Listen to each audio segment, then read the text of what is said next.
Hello, everyone.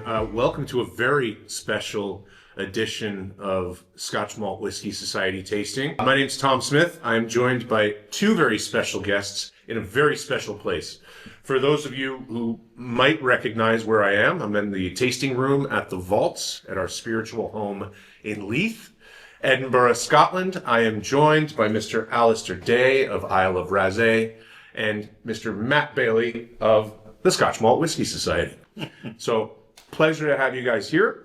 We're going to be tasting through some official bottlings and independent bottlings of Isle of Raasay within the Scotch Malt Whisky Society catalog known as Distillery 162. I've had the pleasure of tasting two of these at least ahead of time, and we're in for an amazing treat. And we want to learn a bit more about Isle of Raasay. And geez, should we start with a story? Should we start with a dram? What do you fellas want to do?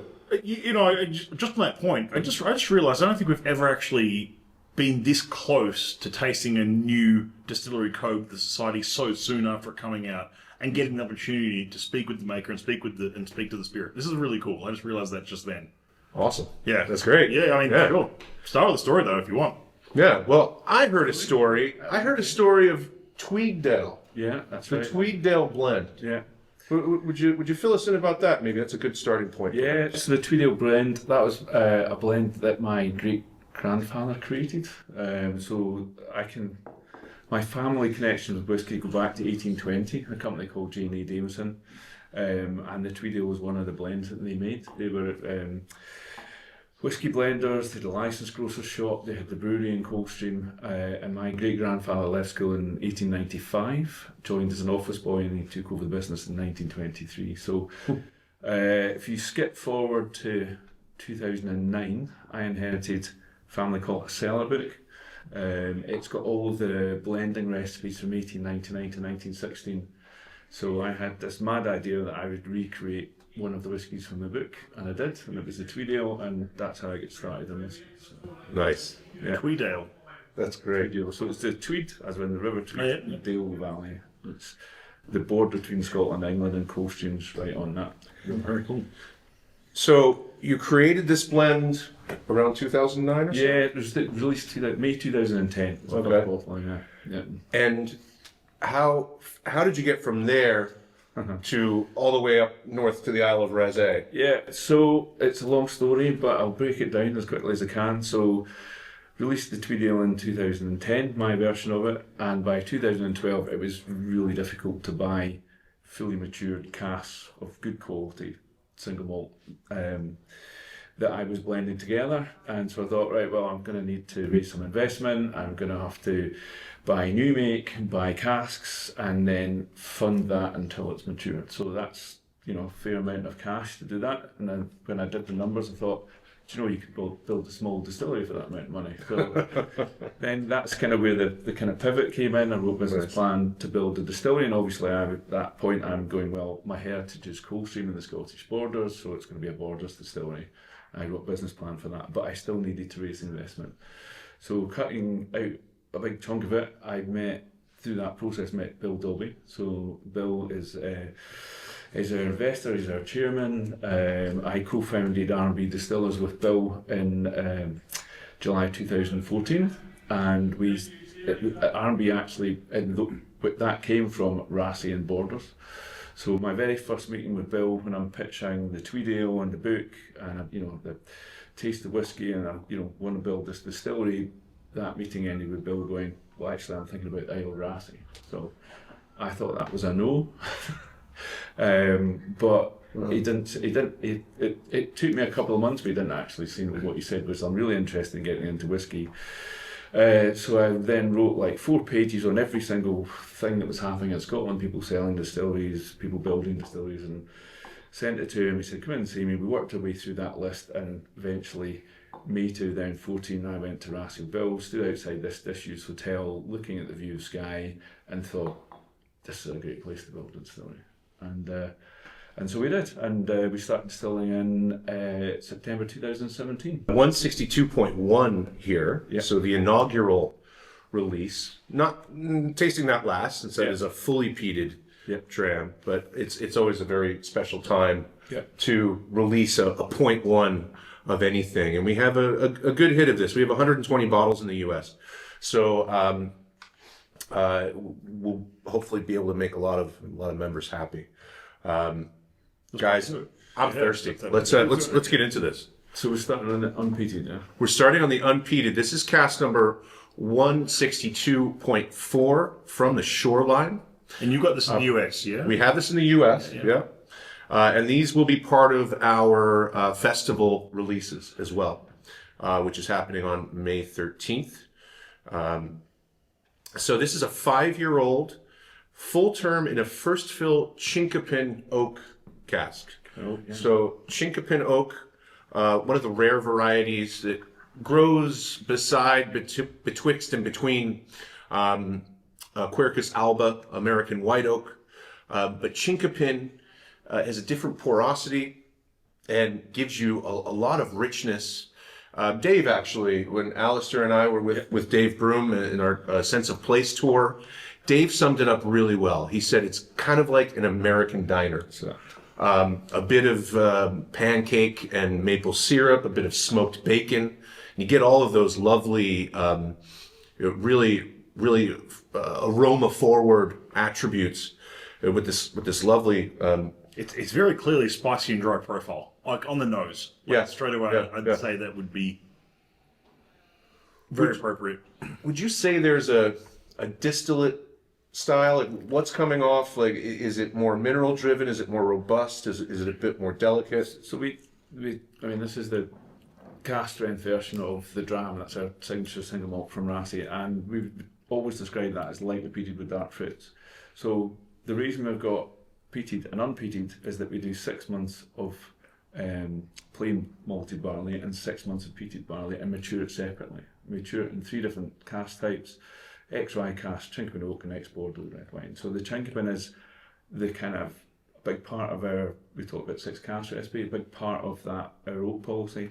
And it's that kind of glue that brings the whole thing together. But the reason for using chinkapin is it gives so much flavour, and you can see just in the colour how much it's giving.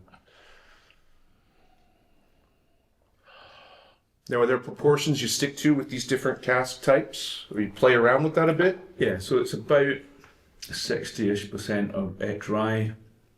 It's about 25-ish chinkapin, and then the rest is ex-Bordeaux. So, as I say, the chinkapin's that core element of it. And I know it's topical to ask this right now, but the American ex-rye casks. American ex-rye casks, yes, rye casks. Yeah, actual rye casks, yeah.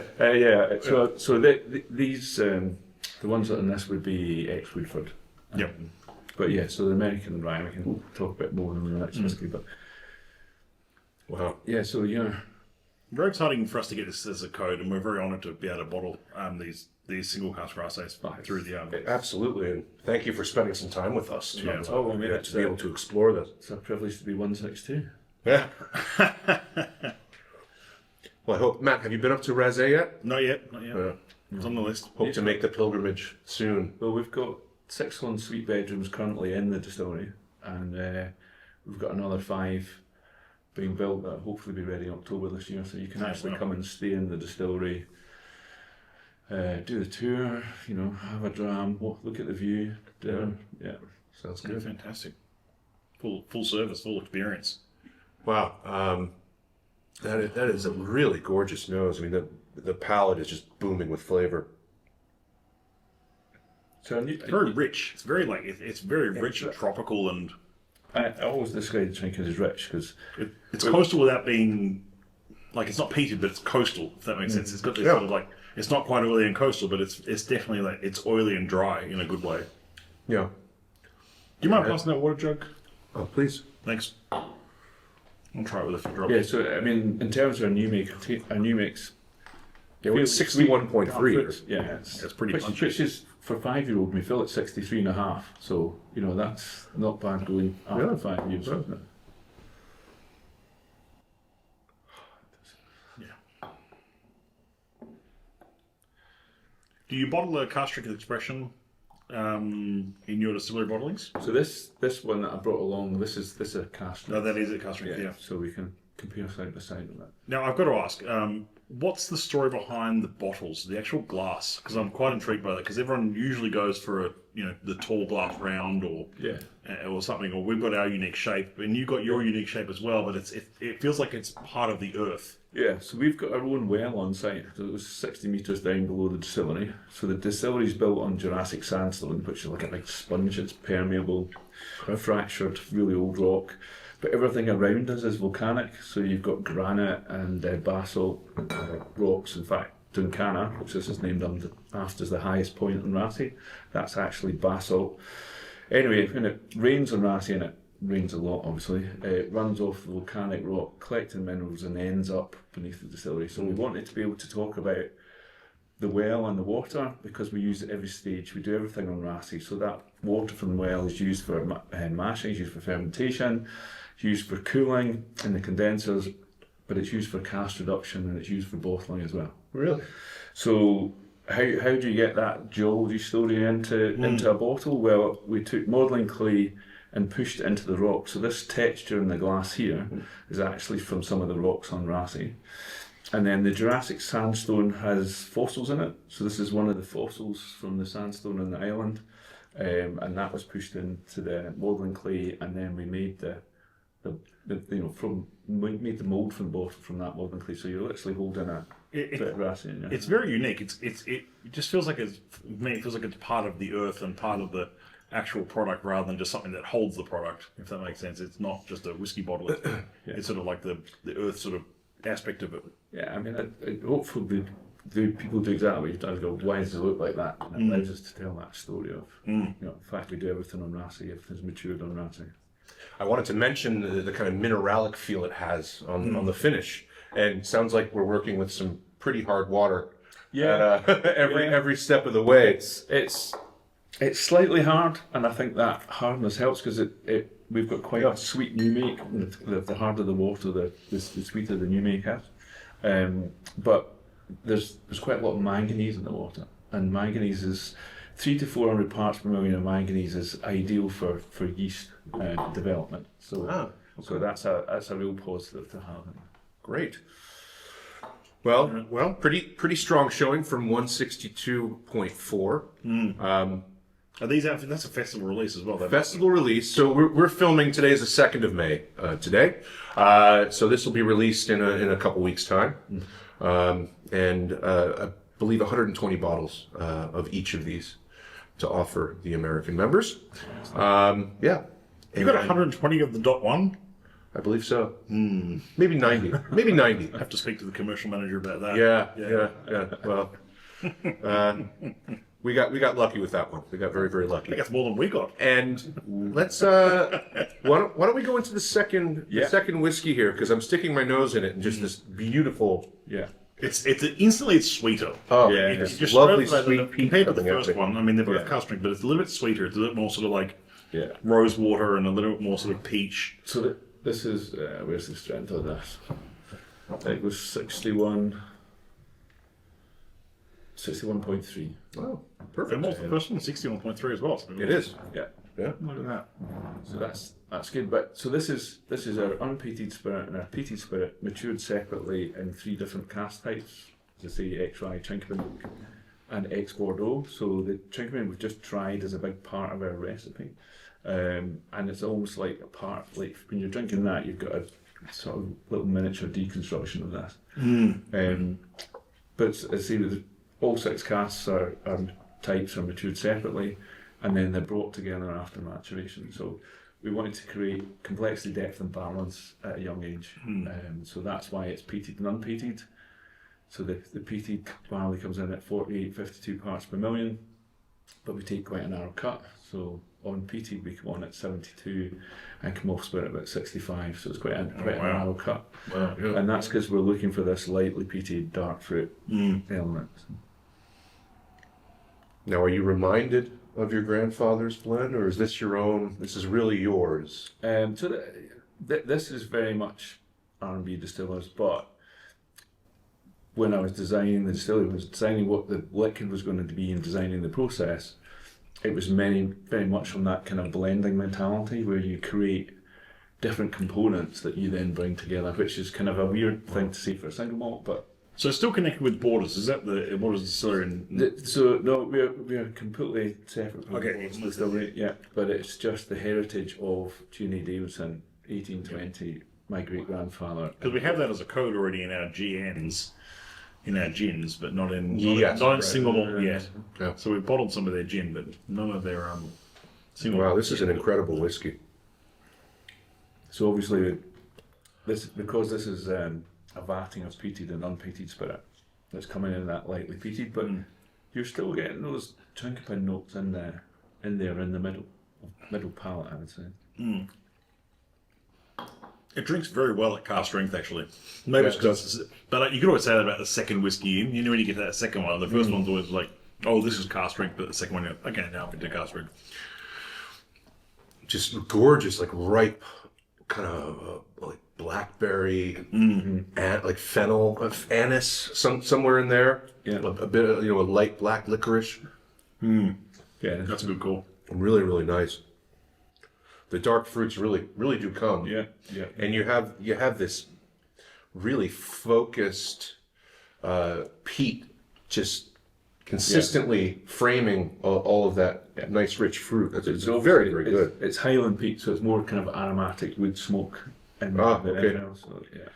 So what does your day to day look like? Is it more? Are you on the tools much? Are you touching hot copper, or are you mostly behind the desk? Yeah, We're a bit of both. I can't claim to touching hot copper, I know.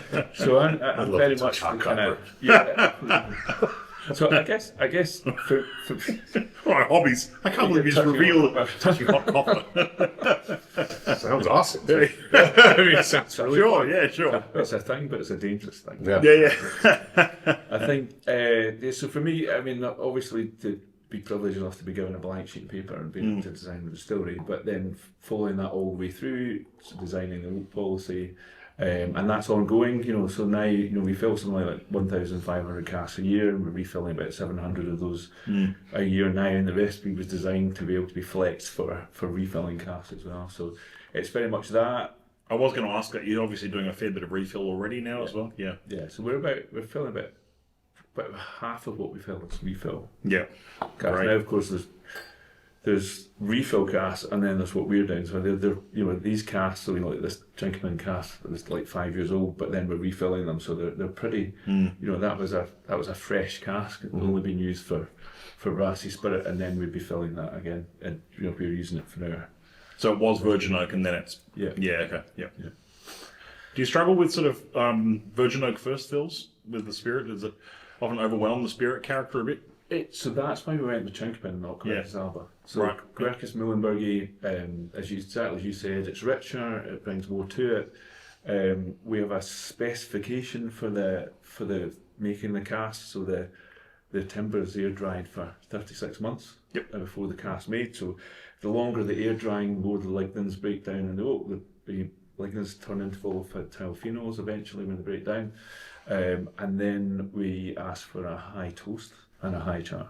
So the high toast obviously caramelising the natural sugars in the oak, but that high toast also helps break down the lignins into volatile phenols. Okay. And then the high char is that kind of really important element. So obviously increases the surface area of the cask, but the charcoal itself removes impurities. So that's all of those things together, the oak species and the treatment of the cask, soften, I think, and add richness to it without overpowering the new make. So you can still get into distillery character through that. That minerality, that kind of dark fruit still comes through. So I think that was the rationale behind choosing Chinkapin. Well, with the Bordeaux casks, I'm assuming that's European oak, French oak. Yeah.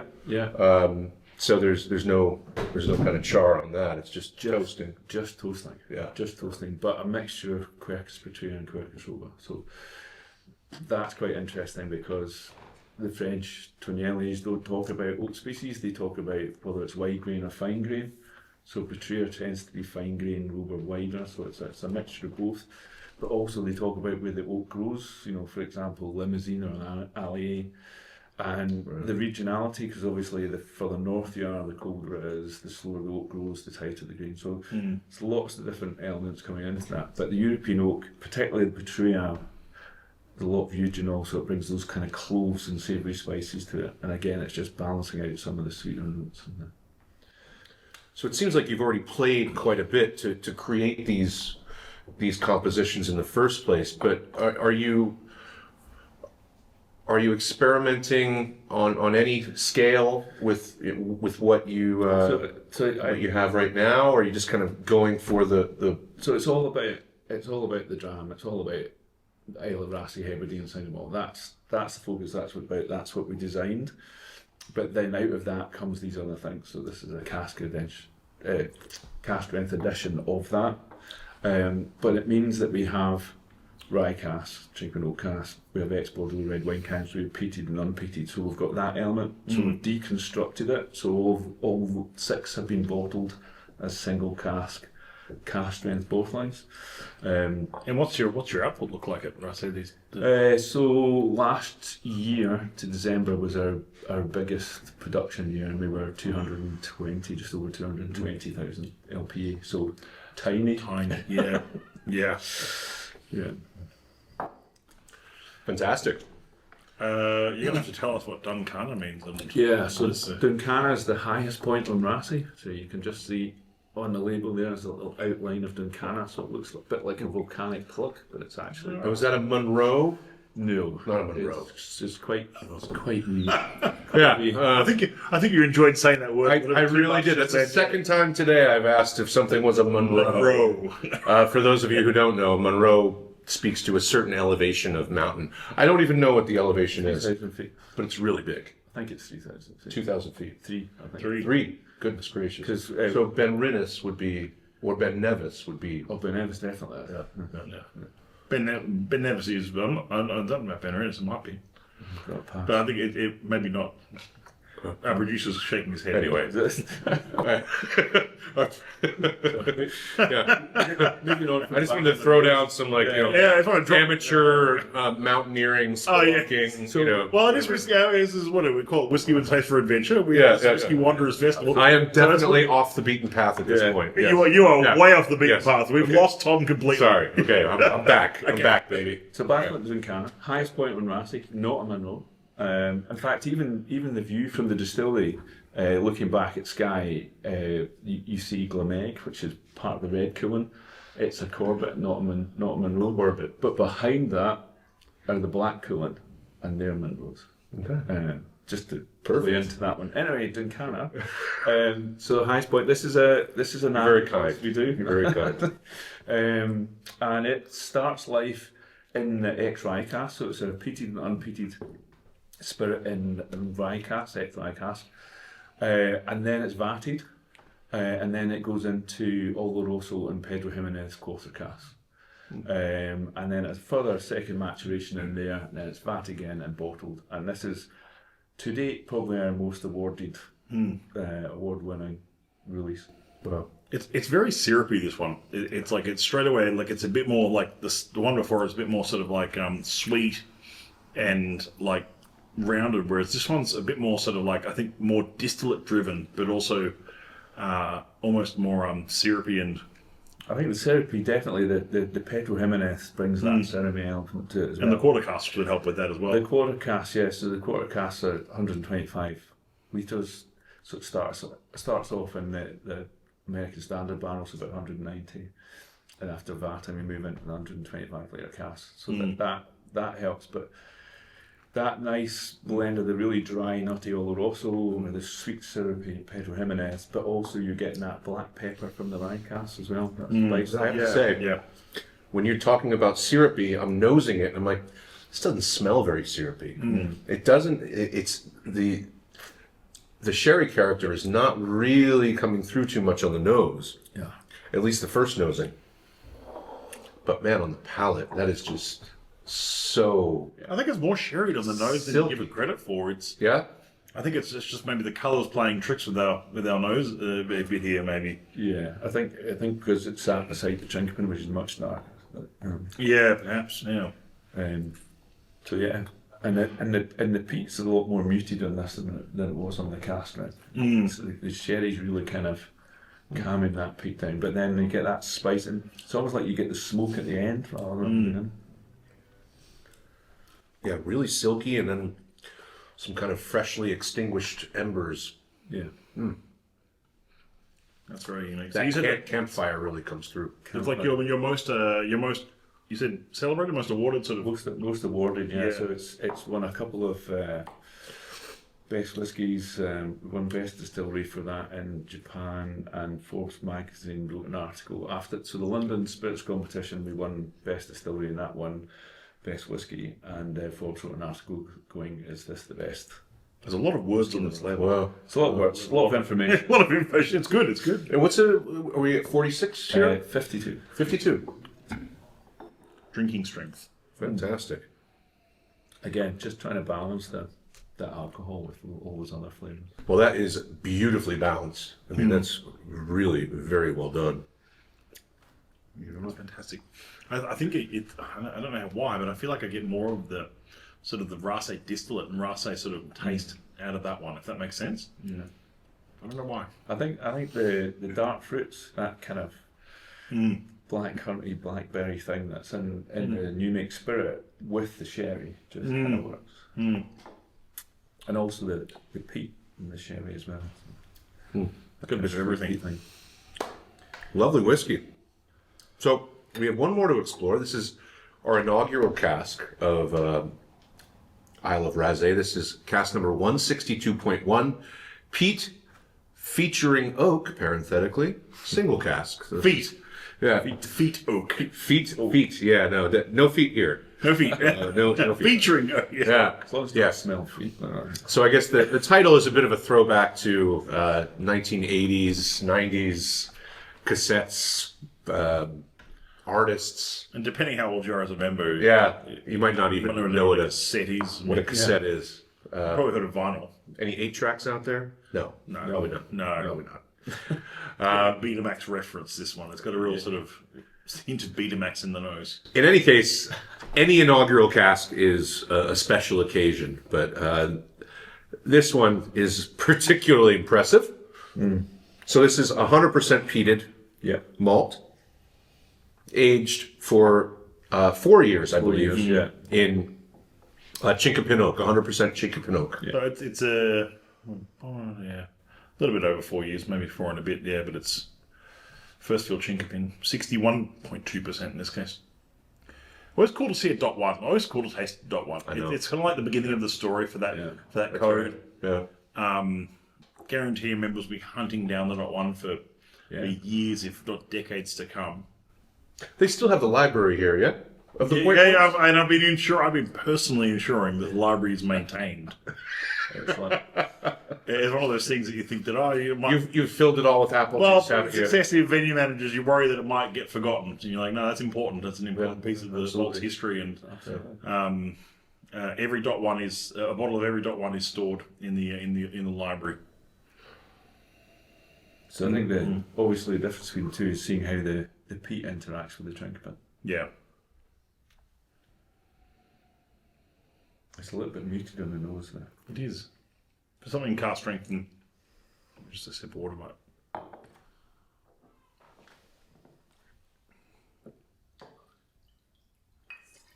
It's still so. It's on the nose. It's immediately so like, even for a 4-year-old whiskey, there's that. I know there's that thing that for years we've been having into that aged everything in a whiskey, but it's like even just at 4 years, it's so silky and so integrated, and it feels like it's been bottled at the right time.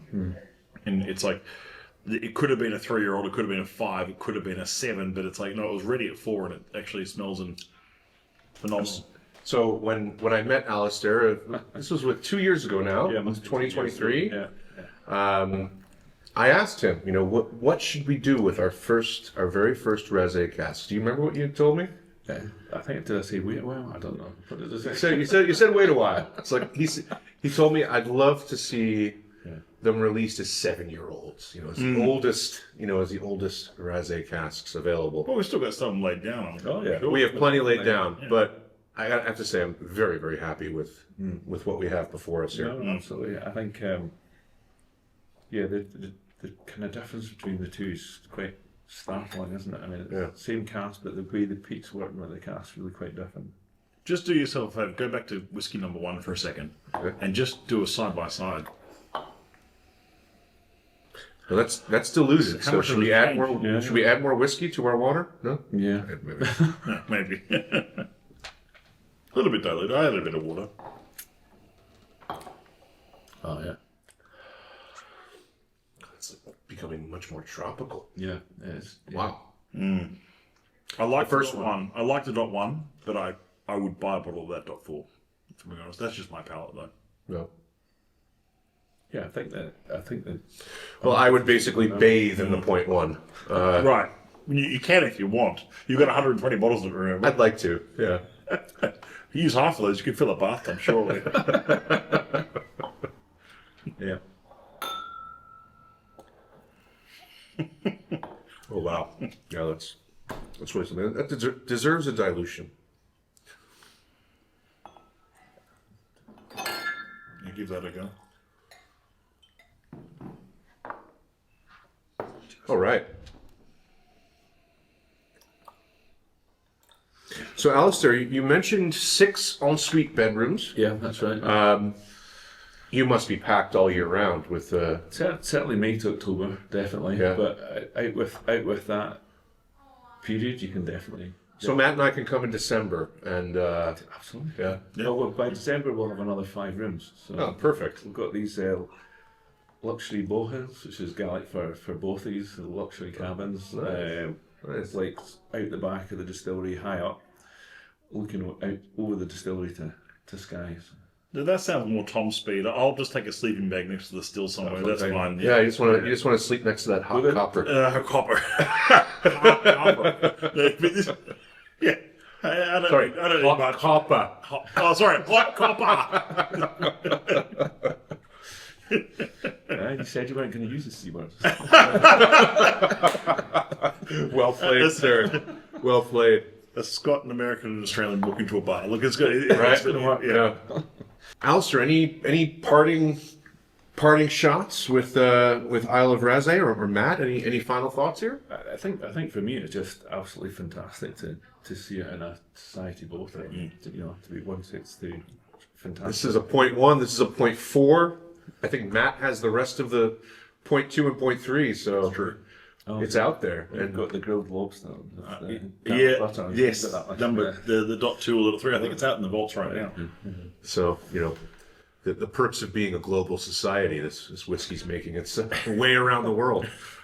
This has been such a pleasure. And rightfully so. Thank you so much, sir. That's all. Appreciate your time. Really appreciate Yeah. it. Thank you. Thanks very much. And thank you all for joining us. And until next time, may your drams be many and your headaches be few. Cheers. Cheers.